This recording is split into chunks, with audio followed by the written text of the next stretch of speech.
officers, members of the public joining us online as well. This meeting is being held remotely and also in person, will be filmed and recorded for live and subsequent broadcasts available through the Council's website. The Council is a data controller under the General Data Protection Regulations and the Data Protection Act of 2018. We broadcast and record Council meetings to fulfil our public task obligation to enable members of the public to observe the democratic process. Data collected during the process will be retained in accordance with the Council's policies available through the Council's website. Members of the Council are reminded that they should follow the Council's established meeting protocols, including around the use of the chat facility, and that comments made in the chat facility are visible to all participants in the meeting, which may include members of the public who have also received invites to the meeting. Item number one in the agenda is apologies and declarations of interest.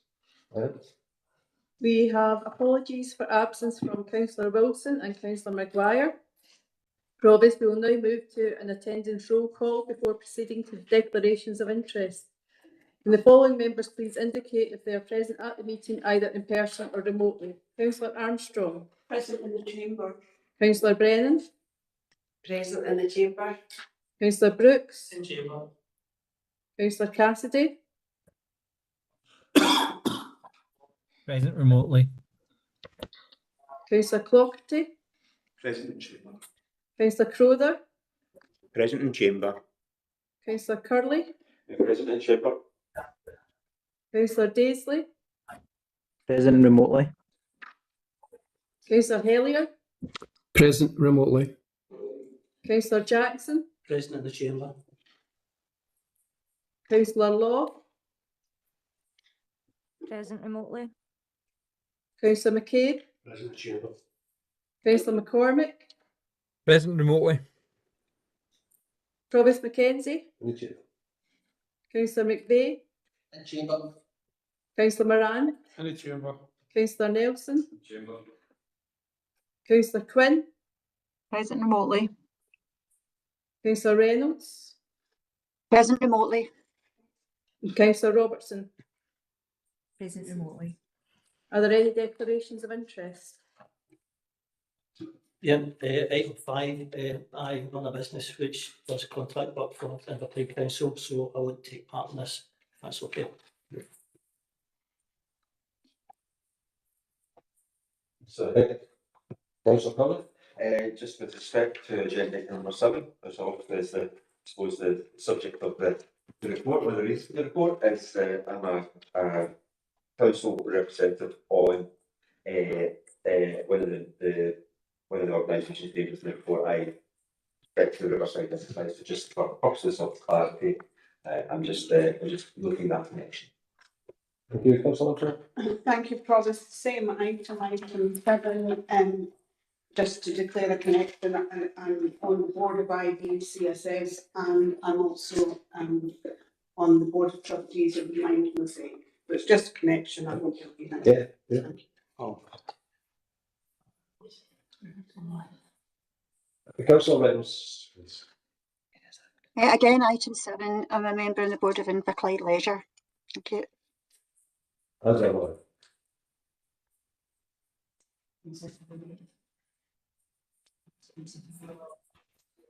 Councillor Hellier. Yeah, just the same as Councillor Reynolds for Inverclyde Leisure. Thank you. Thank you. And Councillor Law. Just similarly to everyone else, I'm a member of the board of the Community Development Trust. Thank you. Thank you. Item 2 is the minutes of meetings of Inverclyde Council committees, subcommittees, panels, and boards. First of all, the planning board held on the 3rd of December 2025, page 319, 20, Council McVeigh. Isn't that true, Provost? Thank you. Very well, right. Thank you. Inverclyde Council meeting on the 4th of December, 321 to 325. I'll move that to approve block of minute. Is there any other amendment? Thank you. General Purposes Board of the 10th of December, 326 to 327. Councillor Jackson? Yeah, I'm the Thank you, Councillor Jackson. The Planning Board on the 7th of January, page 1 to 4. Let's look at. That's the true Provost. Thank you, Councillor McVeigh. The Social Work and Social Care Exclusionary Panel on the 13th of January, pages 5 to 7. Councillor Brennan. Move this as a true record, Provost. Thank you, Councillor Brennan. The Environment and Regeneration Committee, the special meeting held on the 15th of January, pages 8 and 9. Councillor McCall. I move the minutes as a true record, Provost. Thank you. And the Environment and Regeneration Committee meeting held on the 15th of January. Now, this is the version contained within the supplementary agenda, agenda item 1, pages 10 to 14. Councillor McCall, again, please. I move the minutes as a true record, Provost. Thank you. Is there any other? Thank you. The Education Communities Committee on the 20th of January, pages 15 to 19. Councillor Property. I'll move this as a true minute, Provost. Thank you, Councillor Property. And the Audit Committee on the 27th of January. Councillor Cullen, please. I move this as a true record, Provost. Thank you, Councillor Cullen. The Policy and Resources Committee meeting on the 3rd of February, 22 to 25. Councillor Moran. Provost, I move it to true record. Thank you, Councillor Moran. Any other questions? Thank you. The planning vote on the 4th of February, pages 26 to 29. Councillor McVeigh. Move this as a true record, Provost. Thank you, Councillor McVeigh. The Local Police and Fire Scrutiny Panel held on the 5th of February, pages 30 to 32. I will move that that's a true and proper minute. Is there any other question? Thank you. And the supplementary agenda 1, the General Purposes Board, 11th of February, 33 to 34. Councillor Jackson. Yeah, I'll move this as a true record, Provost. Thank you, Councillor Jackson. Is there any other question? Thank you. Item B in the agenda is the 26th to 28th budget update, a report by the Chief Financial Officer. Mr. Forbes. Thank you, Provost. This report provides an update on the development of the 26 to 28 budget following the recent announcement of the draft local government finance segment and makes proposals for a special meeting of Inverclyde Council to approve the budget and agree the Band D council tax for 26-27. The report notes that the 26-27 Scottish budget, including the draft local government finance segment, was presented to Parliament on 13th January 2026. The main provisions within the announcement are detailed in paragraph 3.3 of the report and in a letter received from the Cabinet Secretary for Finance and Local Government to the attached at Appendix 1. Specific implications for local authorities have been reviewed by COSLA and their analyses entitled Budget Reality and What Does the 26-27 Budget Mean for Councils have been attached at Appendix 2.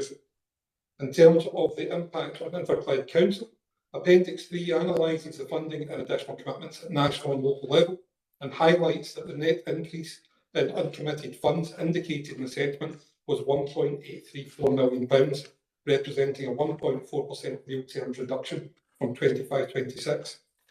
Once applied to the revised budget gap as previously considered by the Council on 4th December 2025, the update and updated for changes agreed by the Policy and Resources Committee in February of this year. The revised budget gap for the 2-year period to 2026 to 2028 is shown as £8.607 million. The Cabinet Secretary has confirmed that there will be no restrictions on the Council's ability to increase council tax for 26-27, and the budget bill is scheduled to progress through the various parliamentary stages during February. The report notes that the latest date in which Council can approve the 26-27 council tax increase is Thursday, 5th of March 2026. Appendix 5 of the report highlights the revised projections in relation to the General Fund Reserve position. And in terms of savings proposals, the report notes that the public consultation exercise was undertaken over the period the 9th of February 2025. Finally, in terms of the capital programme, there has been a £95.7 million reduction in capital funding across Scotland. Appendix 6 highlights the net reduction for Inverclyde, and as a result, funding programmes are coming to an end and other programme funding has not yet been distributed. In addition, the appendix notes that a number of programme lines are at the time of writing still subject to further review. It is recommended that Council notes the updates in relation to the 26-28 revenue budget, the reserves position, the consultation on the savings options and the capital grant allocations.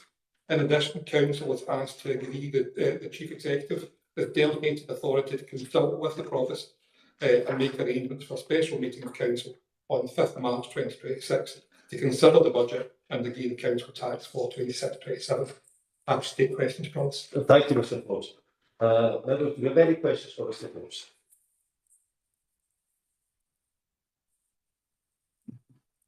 All right. Do we agree with the proposals and recommendations on page 2?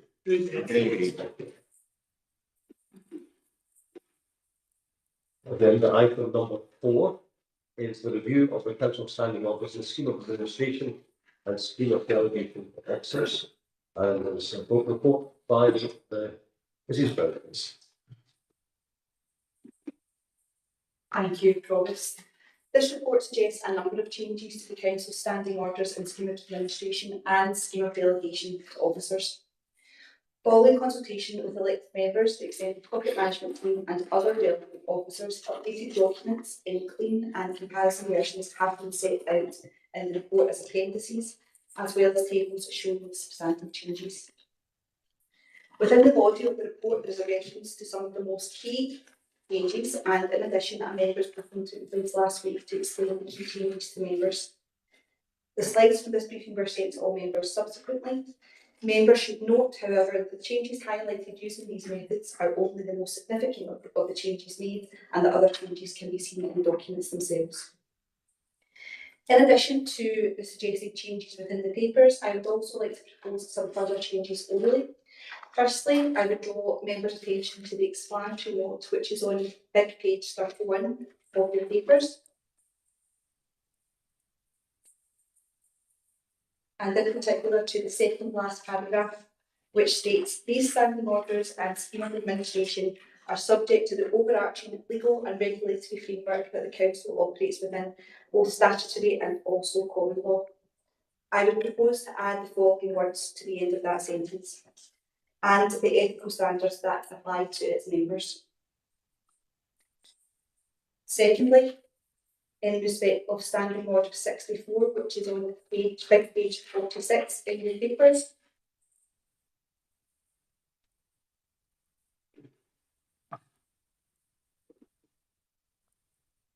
Also, the second last paragraph, which currently states, for all standing orders that apply to committees, references in them to the council shall be read as references to the committee in question.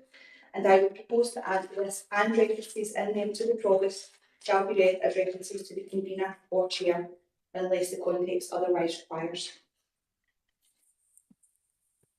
The changes proposed seek to bring these documents in line with changes in legislation or best practice, or to modernise, simplify and to streamline these documents so that they're able to support elected members and officers in delivering services, as well as improving the transparency of the public.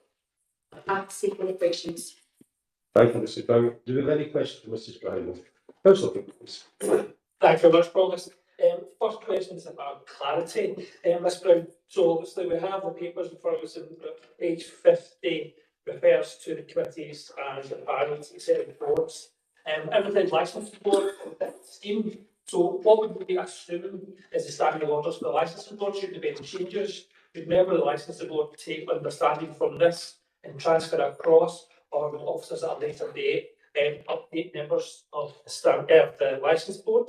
Secondly, just to put on record, so if we move to page 116, which is a very helpful summary, Provost, appendix 3, the 1, 2, 3, 5th one down talks about the meetings of the council, and this refers to the changes that had been proposed to allowing council and obviously including committees where with exceptional circumstances to move into fully online. Although at this stage I don't intend to make an amendment to amend that, I'm content, although concerned. Being in chamber, I think changes the dynamic of public debate and allows members to build relationship, to have the proper, in my opinion, debate that allows us to look in the eye. Although we have many colleagues online and we welcome them, it is a different context. And this moves to another step towards fully online meetings. At the briefing, the Chief Executive and Ms Brown assured us that it was for exceptional reasons only, and that's why I accept that, and obviously I wouldn't put amendment forward.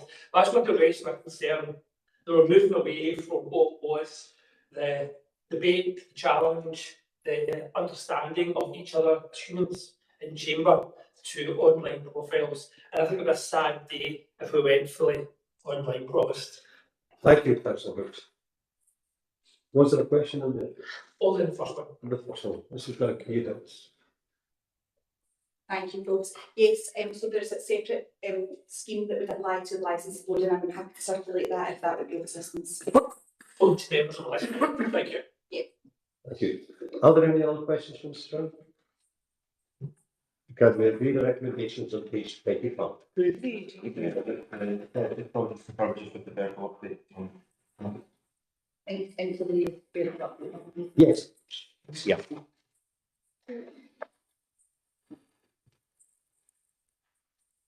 Agenda item number 5, page 225. Review of the standing orders related to contracts. This is Chairman, please. Thank you, Provost. This report considers a review in respect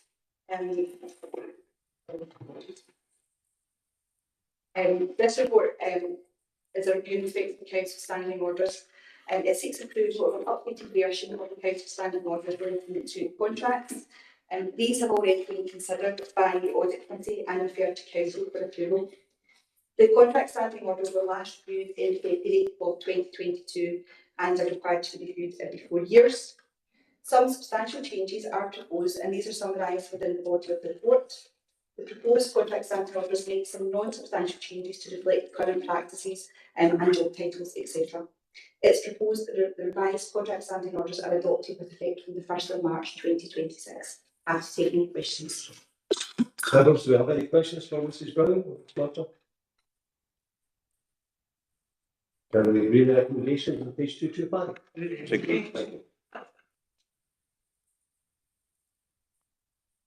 you. On page 285, a review of financial regulations, and I'll go to Mr. Ford, please. Thank you, Provost. This report seeks Council approval of the revised financial regulations. The regulations have been subject to a regular 4-yearly review, and a number of proposed updates, as highlighted in paragraph 4.3 of the report, were reviewed by the Audit Committee on 27th January this year and approved for submission to Council. The proposed changes are detailed in the appendices and are primarily related to updating the regulations for changes to service structures and job titles, but also include changes to the variance environment reporting thresholds in order to maintain proportionality with overall budget levels. It's recommended that Council approve the revised finance regulations as attached to Appendix 2 to the report. And to take questions, Provost. Thank you, Mr. Forbes. Are there any questions for Mr. Forbes? Can we agree the recommendation on page 285?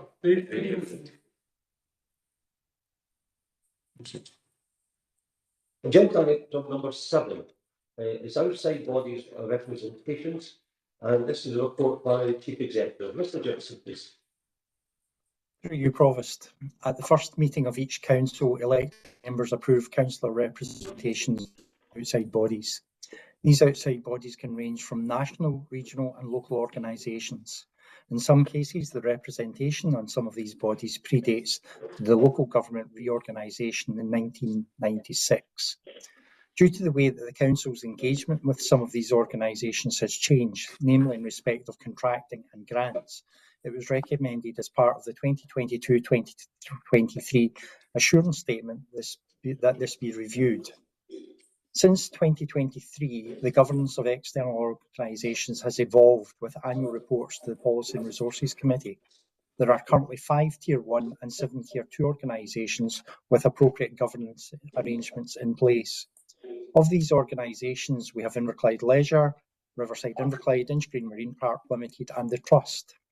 In terms of contracting activity, it is only the Trust which could be argued that the Council's interest is not fully reflected, and colleagues in finance are considering whether 3 board members out of 9 is significant in respect of our accounts.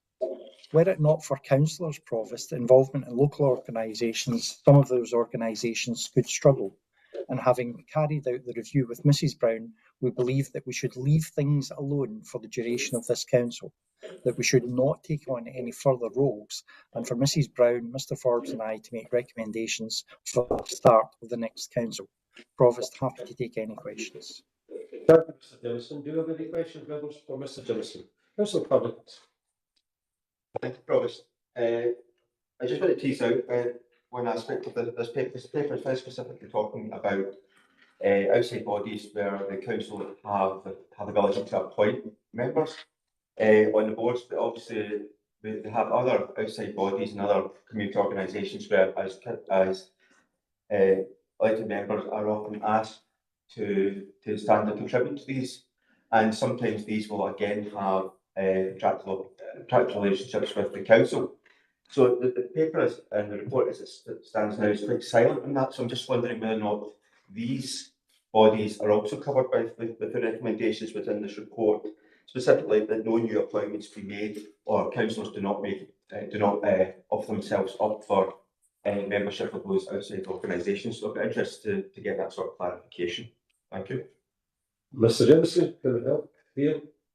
Through you, Provost, in my introductory remarks, I made reference to the fact that we don't take on any new organisations. You'll recognise that this review has been carried out. It is part of the governance of external organisations that the review has been carried out, and we just feel that we do not want to make things any worse than what they currently are. We're comfortable that they're settled as matters stand at this point, but we're reflective in respect of taking on new organisations, and it's the role that councillors could be expected to deliver in those organisations. Therefore, we believe that at this stage we shouldn't take on any new organisations unless there's a specific reference and we're able to engage with those organisations to see what the extent of members' representation's involvement is. Provost, you'll recognise that when it comes to the external organisations, the councillors are there to represent the organisation as opposed to the council, and therefore we feel that it would be inappropriate at this stage to take on any further representative bodies. Yes, so just for further clarification, that's as a council, but also elected members as well. That would be the advice to take in this paper. The elected members, if approached, should not be taking on any responsibilities with outside bodies. Through you, Provost, that is correct. Thanks, Mr. Jimison. Are there any other questions for Mr. Jimison? Therefore, can we agree the recommendations of page 367? Agreed. Thank you. Agenda item number 8 is a notice of motion. It's support for the Osprey woman. Notice of motion by Councillor Armstrong. Councillor. Thank you, Provost. The ask today is straightforward. I'm asking Council to recommit support for Osprey women. There have been 3 previous motions to this council, 2017, 2021 and 2024. All were supported unanimously. If it was right to support Osprey women, previous motions, it's right to support Osprey women today.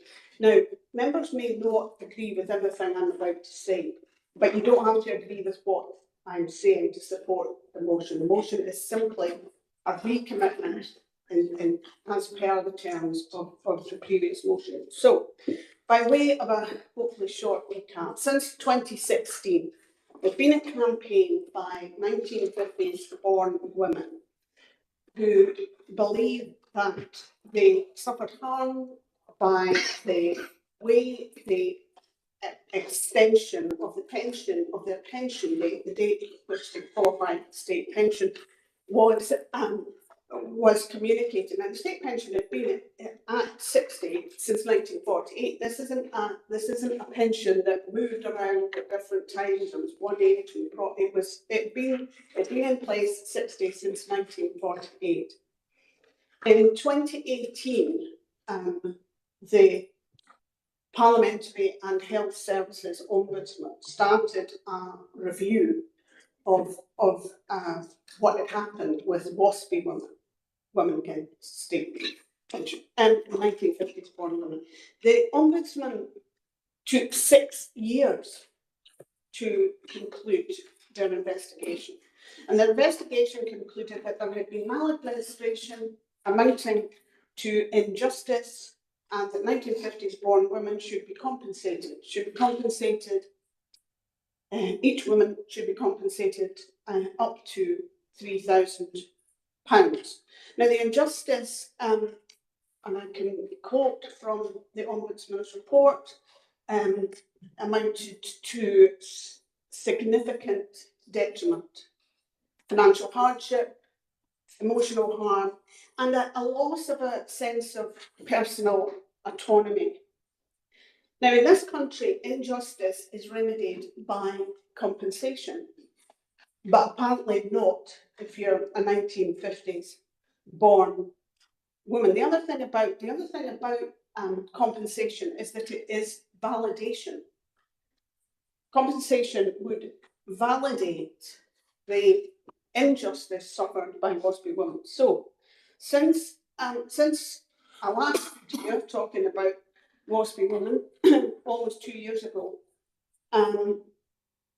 the current government has decided or announced in December 24 that no compensation would be paid to WASPy women. At that stage, WASPy women decided to pursue judicial review.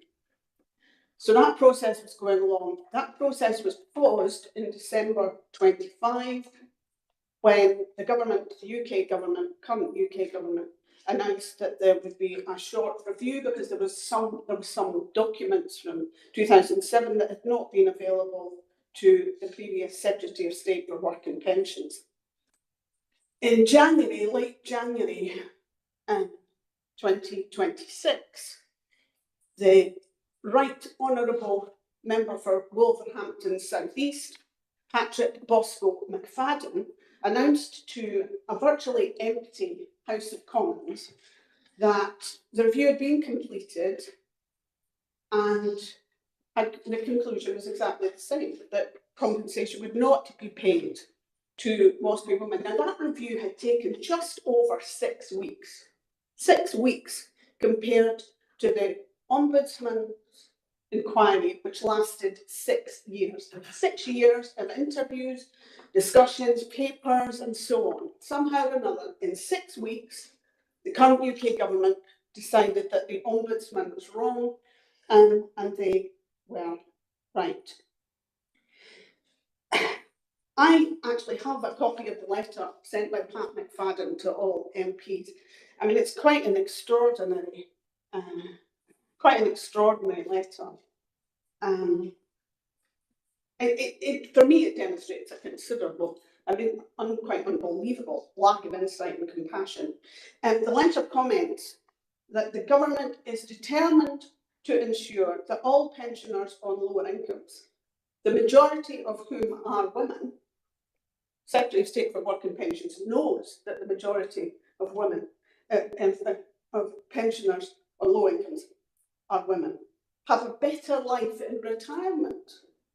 Now, the letter ends with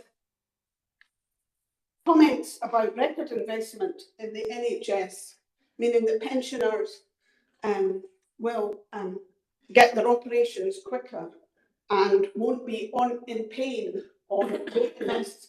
Now, quite why I'm supposed to be pleased that I am not in pain and on an English NHS waiting list, I really don't know. It's truly desperate stuff. So, the letter goes on. There's a view that only 1 in 4 women, WASPy women, recall receiving and reading a letter from the DWP. Now, I want to state very publicly, I received no letter. I didn't get a letter.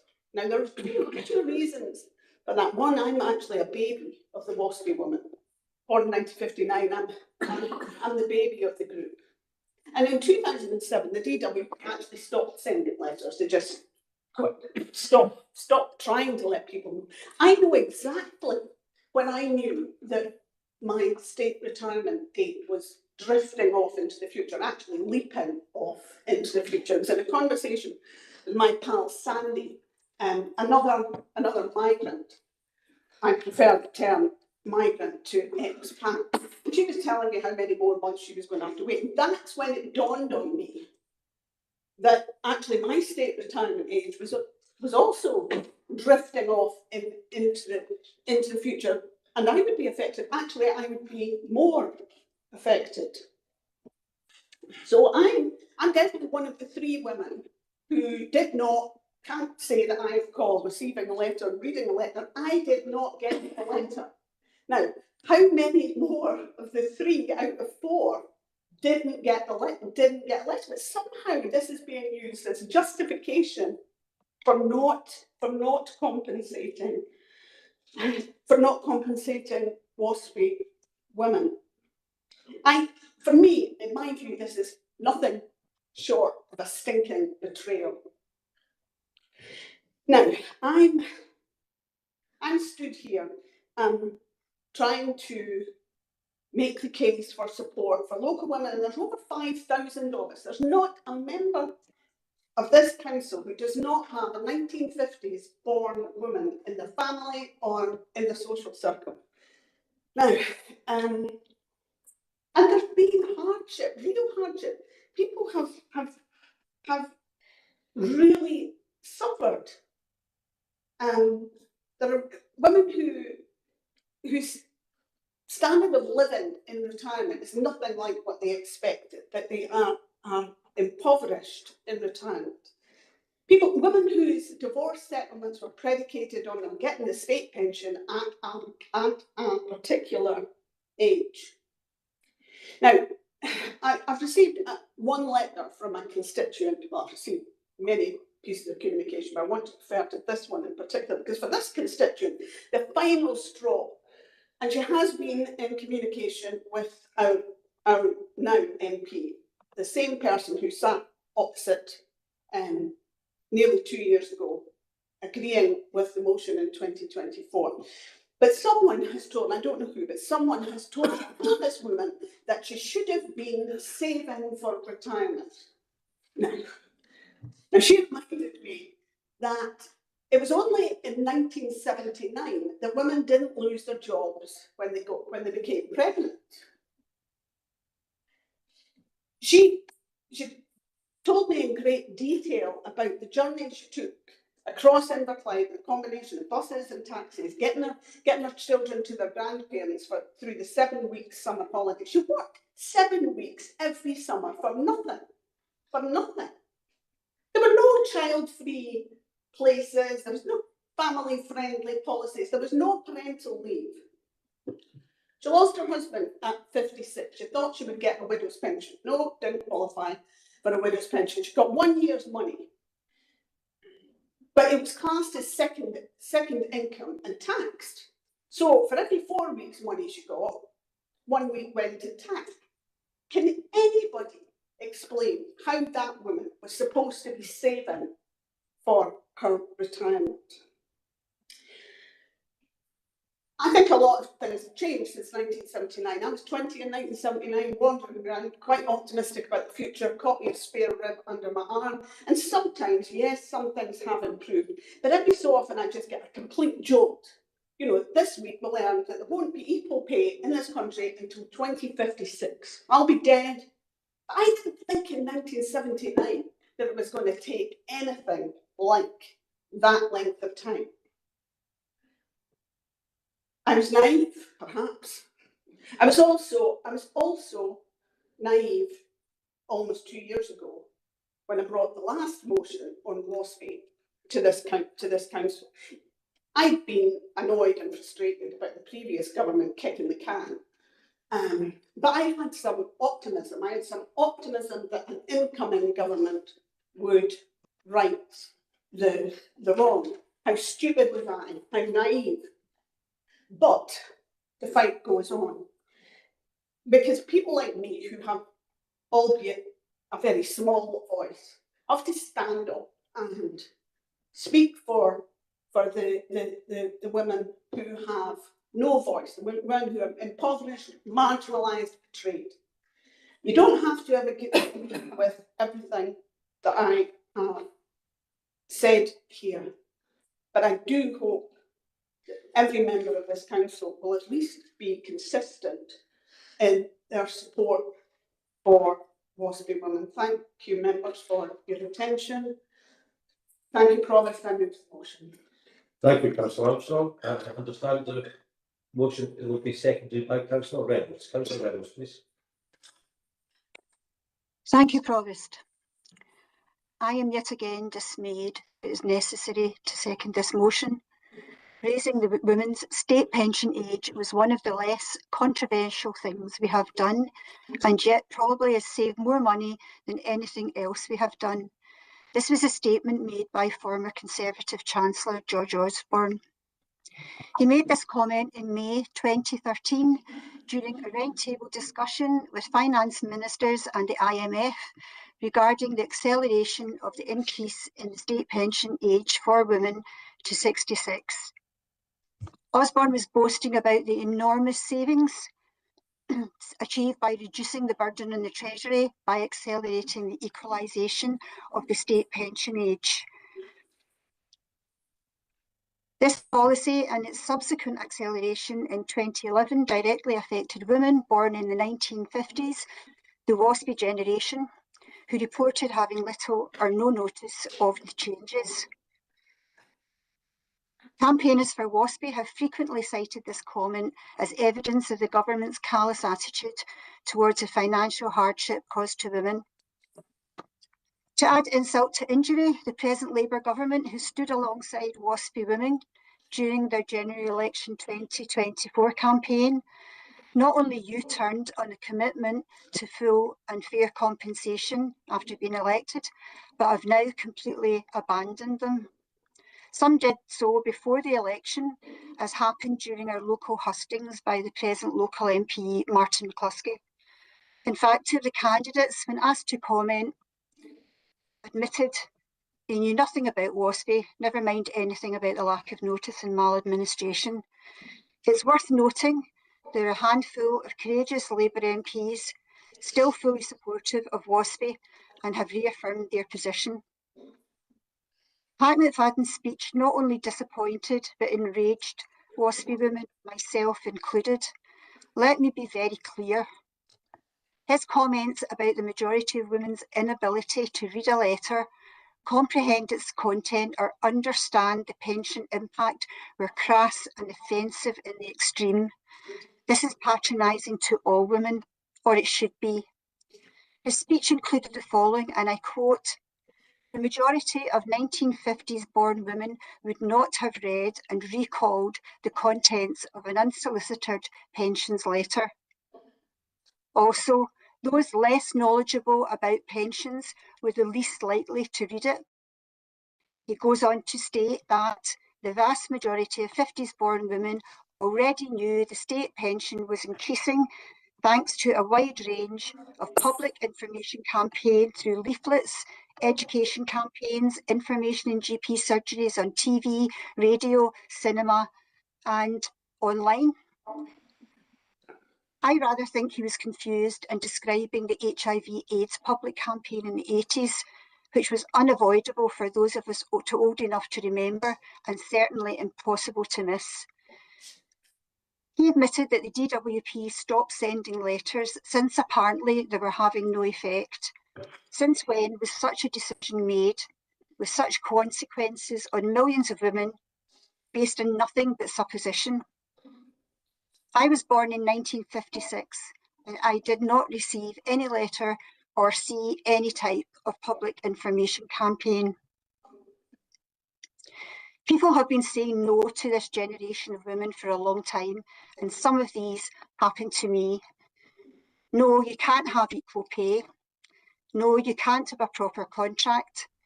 No, you can't go into the company pension scheme because you're part-time. No, you might get pregnant, so you won't get this job, or don't expect me to pay you maternity pay. No, you won't get full pension contributions because you had children. No, you can't have a career like a man because we know you will have babies, so we will promote men over you. Finally, no, you can't retire when we said you could. We've changed the rules and there's nothing you can do about it. We're going to take about 30,000 from each of you because we can and you've no say in it. Then when you ask for a paltry sum in compensation, we will say no again. Before Packnett-Faggin's statement, and certainly following it, the online abuse towards WASPI women has increased. I consider his inaccurate, offensive and frankly misogynistic comments has fueled this undeserved, ill-informed and sexist rhetoric. Government should be there to protect the vulnerable, and there are many vulnerable WASPI women, physically, mentally and financially. Many have died before getting their state pension. There are many misunderstood and uneducated comments, such as "you got what you wanted, equality." This and many others show a total lack of understanding of the issue and the decades of inequality that lie behind this whole sorry saga of successive governments' failures. One last point.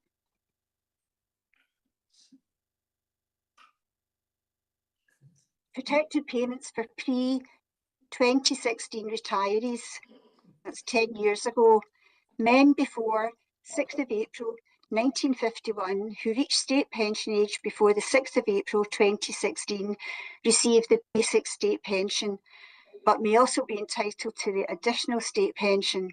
If a man's old system entitlement was higher than the new flat rate, the government protected this, paying the difference as a protected payment on top of the new state pension, which is then updated annually by inflation. Basically, women don't matter, men do. Please, Council, support this motion. Thank you, Provost. Thank you, Councillor Reynolds. Does any other member wish to make a contribution? Councillor. Yeah, thanks, Rosa. Perhaps you have declared an interest earlier in the meeting because 3 of my 5 sisters were born in the 1950s. I think we are consistent in this side. It was Councillor Clockerty first brought a motion before this council in support of the WASPI Women campaign, and we see no reason to withdraw that support. I think it is important that the council sends out a message to the government that they should think again about this particular matter. I don't necessarily agree with everything that's been said, I have to say, and it's quite clearly the case that not all WASPI women are in desperation in financial terms. There are many WASPI women who are fortunate enough to be fairly affluent in their retirement, but clearly there is a feeling that everybody should be recognised in terms of their maladministration, which the government obviously accepts did actually happen in some sense by a financial payment, and clearly it is important for some, more important for some than others to receive that financial payment. But yes, there was maladministration, has to be recognised, and there has to be some form of compensation for that. So we fully support the motion. Thank you, Councillor McCabe. Does any other member wish to make a contribution? Councillor Armstrong. Thanks very much. I just want to thank members and Councillor McCabe, Leader of the Council in particular, for his comments and the support for WASPI. Thank you. Thank you, Councillor Armstrong. I take it you can agree with the motion, not to motion by Councillor Armstrong. Thank you. Item number 9, business appendix. We approved the minutes earlier on. There is private business. I take it no member wishes to have anything with private business. No.